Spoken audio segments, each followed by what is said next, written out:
Imagine a world where even a minor infection could be a death sentence. What if there was no cure for bacterial infections? Picture the early 20th century, an era when medicine was still in its infancy. Bacterial infections, minor or major, were harbingers of doom. A simple scrape could lead to a life-threatening infection. Widespread diseases like pneumonia, tuberculosis and scarlet fever were rampant, their deadly tendrils reaching out and snuffing out lives with ease. With no effective treatments in sight, these diseases had free rein, leading to high mortality rates. The grim spectre of illness loomed over the world, casting a long dark shadow on everyday life. Doctors and scientists were in a race against time, searching for a solution, a beacon of hope in this bleak landscape. The world was in dire need of a solution.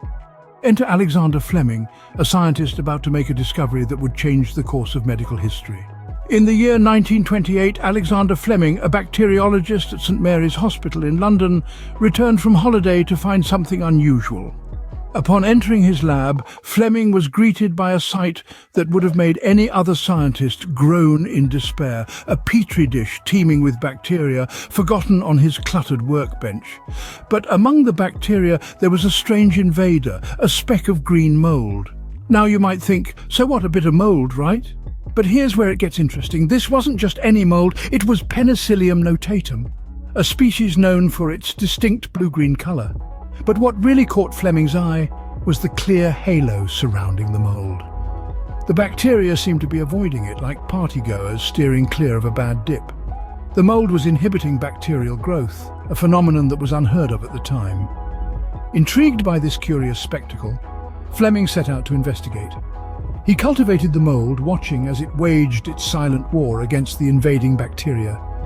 Through careful observation and rigorous testing, he was able to isolate the substance responsible for this bacterial massacre.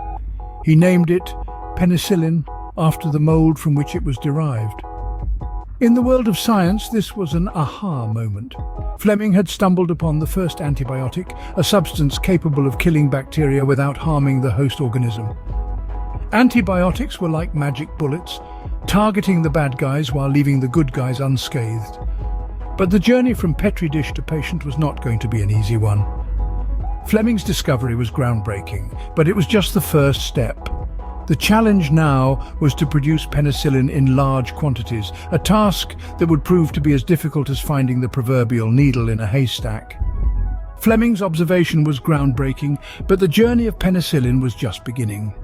While Fleming discovered penicillin, turning it into a usable drug was another challenge altogether. This is where Howard Florey and Ernst Chain enter our story. In the early 40s, these two scientists took on the Herculean task of purifying penicillin, making it safe and effective for human use. It was a rigorous process, but their determination and ingenuity eventually paid off. Simultaneously, World War II was raging, and the demand for an effective antibiotic was at an all-time high. The mass production of penicillin began, and it was swiftly dispatched to the front lines. The impact was immediate and profound. Wounded soldiers who would have otherwise succumbed to infection were now recovering. Penicillin was hailed as the miracle drug, the magic bullet that could target bacteria without harming the body. Penicillin, the wonder drug, was now saving lives on a grand scale. The discovery of penicillin was more than just the birth of a new drug. It marked the beginning of the antibiotic era. Penicillin's impact on modern medicine is profound and far-reaching. It transformed the treatment of bacterial infections, which were once considered death sentences, into manageable conditions. This little wonder drug paved the way for the development of an arsenal of new antibiotics, giving us the tools to fight a plethora of deadly diseases. But the legacy of penicillin extends beyond the medical field. It underscores the significance of scientific curiosity and serendipity, reminding us that groundbreaking discoveries can come from the most unexpected places. However, this legacy isn't without its challenges. The rise of antibiotic resistance presents a formidable hurdle, threatening to undo the progress we've made. But just as penicillin sparked a revolution in medicine, it also inspires us to continue innovating, finding new solutions to the problems we face. From a mold in a petri dish to a lifesaver in a vial, the story of penicillin is a testament to the power of scientific discovery and its potential to change the world.